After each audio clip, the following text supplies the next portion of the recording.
ชีวิตเหมือนฟ้าลิขิตเกิดมา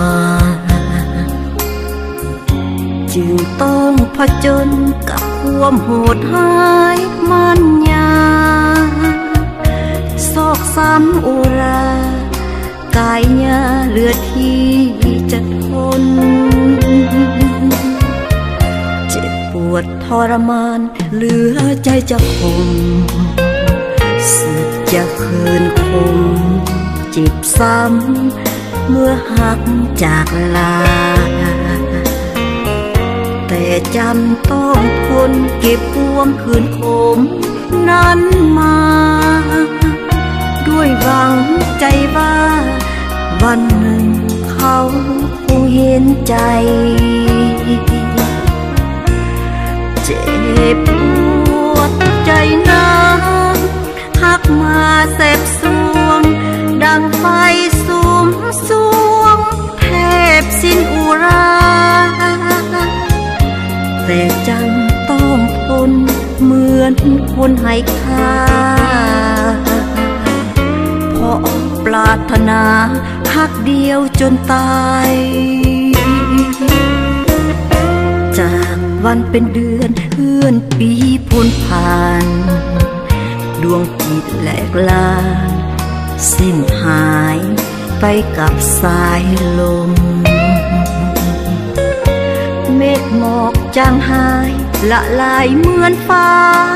สิ้นฝนข้าจึงหลุดพ้นอดีตหักแสนจะคืนคม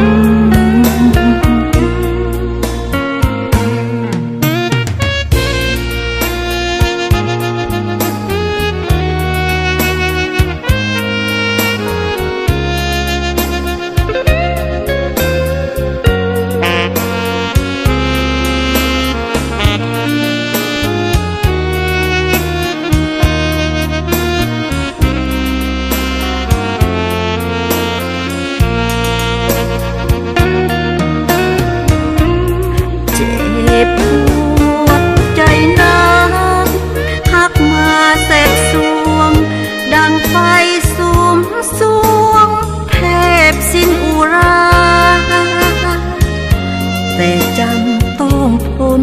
เหมือนคนให้ค่าเพราะปรารถนาหักเดียวจนตายจากวันเป็นเดือนเลื่อนปีพ้นผ่านดวงจิตแหลกลาสิ้นหายไปกับสายลมเมฆหมอกจางหายละลายเหมือนฟ้าสิ้นฝนข้าจึงหลุดพ้นอดีตหักแสนจะคืนคม